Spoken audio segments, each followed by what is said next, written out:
Hey guys, what's up? It's just Connor here. Hope you're having an amazing day as per usual.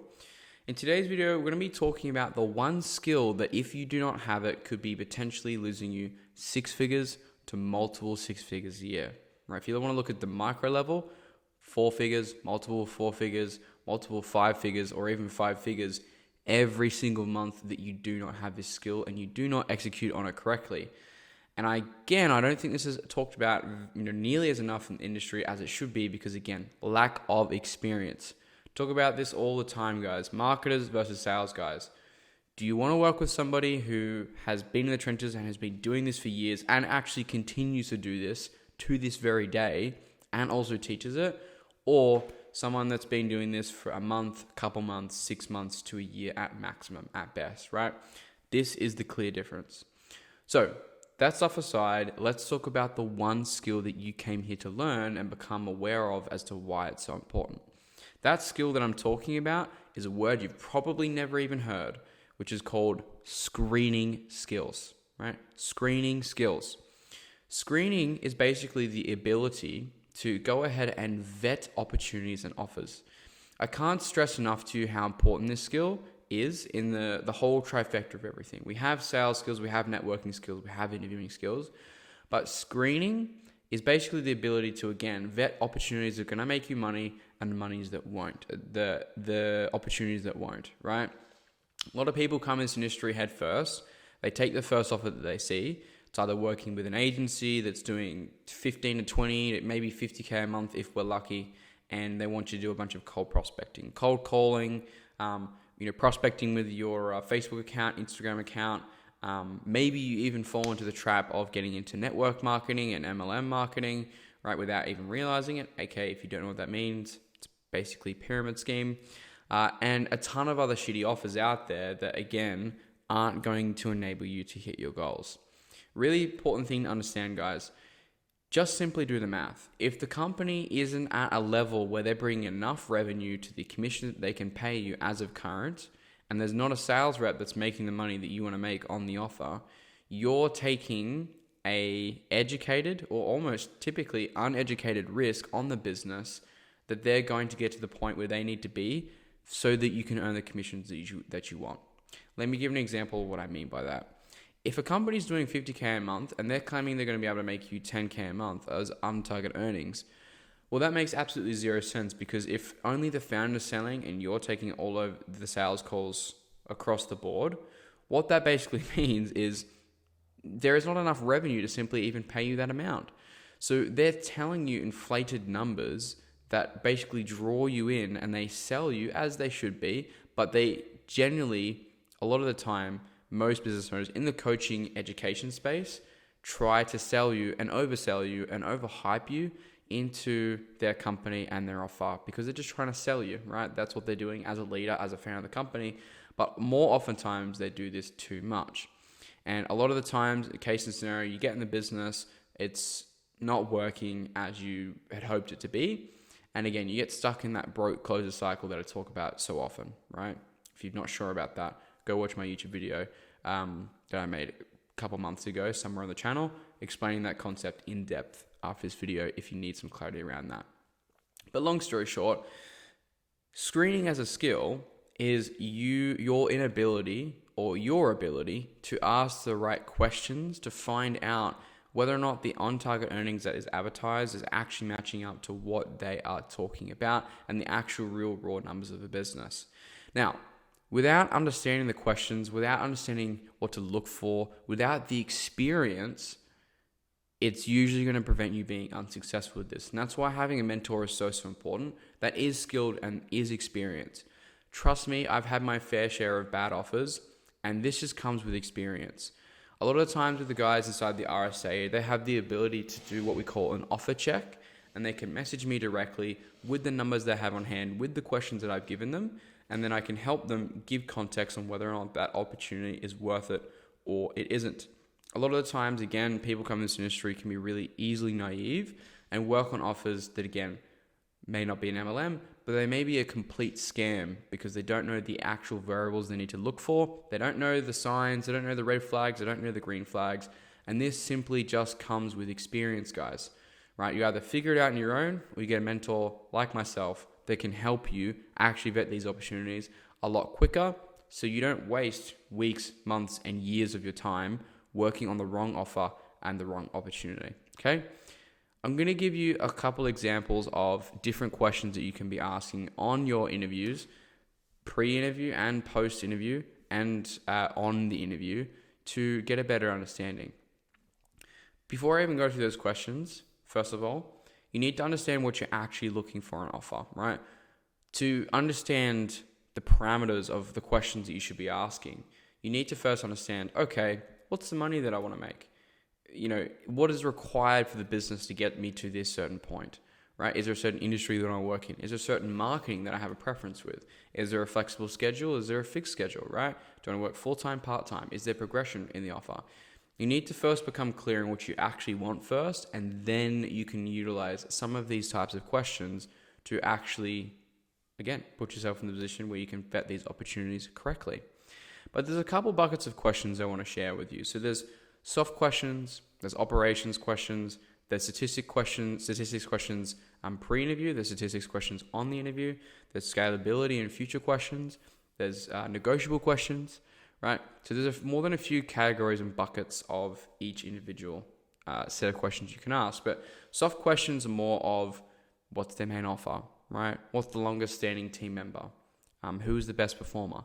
Things like that, right? These are soft questions that you can really get off before the interview, so you can head into your interview actually prepared, asking the right questions to vet the opportunity for you. Now, a big mistake that a lot of salespeople make, before I go into any of the other questions I'm going to talk about, is that at the end of an interview, basically people will be asked a question of, now, do you have any questions for me? That's what the employer or the interviewer will ask you. More often than not, what I find is salespeople don't even have any questions to ask. They go, no, not really. I'm all good, right? This is such an opportunity to demonstrate your capability and your experience as a salesperson. Most newbies don't ask any questions at the end of a interview, right? I'm going to give you an example of where this is so important. About over a year ago, I did an interview for an 8-figure company, had over 100 applicants. I got the role, and I was at the point where if you weren't doing 8 figures, or there was an opportunity for me to make between 30 and 50K a month as a closer at this stage in my career, I wouldn't touch you with a 10-foot pole. And so this business owner, I was grilling and I was vetting with almost about 20 to 25 minutes of questions. And what did the business owner say? They said, wow, I'm actually really impressed. No salesperson has asked me this in-depth questioning about the business and the inner works of the operations. It's not just for you, it's also to help you with your success in your interview, right? Super important to understand. But coming back to the questions that I'm talking about. So the next category of questions is operations questions, right? So what's their typical client journey? What's their marketing look like? What's their sales process look like? Do they have a script? How flexible are they with change in the sales process, right? These are some of the things you need to know. Statistics pre-interview, for me, this is very self-explanatory, but if you're new to this industry, this might help. You need to know how many calls they're booking, what's their show rate, what's the average order value, what's the main offer that they sell. They might have a bigger offer and average size offer, and they're advertising untarget earnings off the bigger offer, right? What's the current cash collected each month? What's the cash collected percentage, right?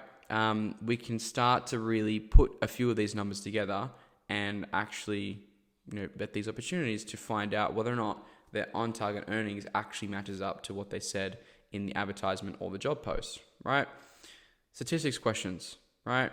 How many calls actually showed? How many calls were booked last week? How many closed? How many bad fit were disqualified? Was this off offers made, or was this off of just general, you pitched to everybody, right? Clear percentage statistic that you need to know.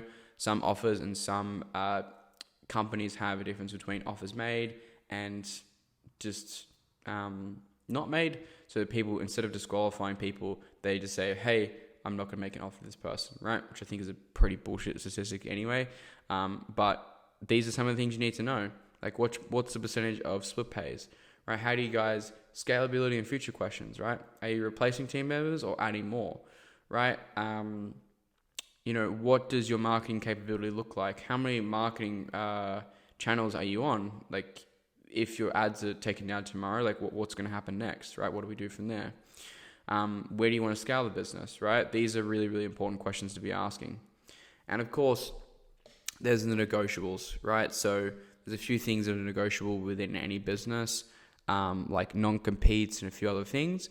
But I'll leave a little to mystery from here and now. I'm not going to give you all the source, but you can definitely get a lot from those questions that I just demonstrated to you. And so if you don't take vetting and screening offers as seriously as you take as acquiring them, you will get tripped up and you will have a tough time in this industry, considering that there is probably like the top 20 to 10, but probably like 20% of the offers in the industry, of the coaching industry, are ones that you're going to work on, right? That are going to enable you to earn the income that you want to earn. So you need to be actively looking all the time about the best practices and the best ways that you can vet these opportunities so that you can make more money. But more importantly, what I mean back to the very beginning of this video is the opportunity cost that you're leaving on the table. Just think, if you get on a bad offer with a bad company, with a bad opportunity, and they don't enable you to make the money that you want to make, and you get stuck there for days, weeks, months, I've even seen it up to a year sometimes, it can prevent your financial progression in this industry by a very, very long time. So that's why, my friends, you need to be focusing on your screening practices. You need to get good at it. And if you're not good at it and you're new to this industry and you don't have experience and you want someone who is, that's why I'm here, my friends, right? If you're looking at joining the RSA, would love to have a chat with you. There's a booking link down in the description to have a chat about whether or not we can help you. If not, I'm going to turn you away and send you the best direction. I do turn away a few people every single week based off their application and whether or not I actually really think that I can help them. If you want to have a chat to me on Instagram about it, more in depth on this topic, feel free and let me know. But yeah, I've decided to switch up a little bit of a different way of filming these YouTube videos every single week, giving you some more practical information rather than just all the hypothetical, theoretical stuff.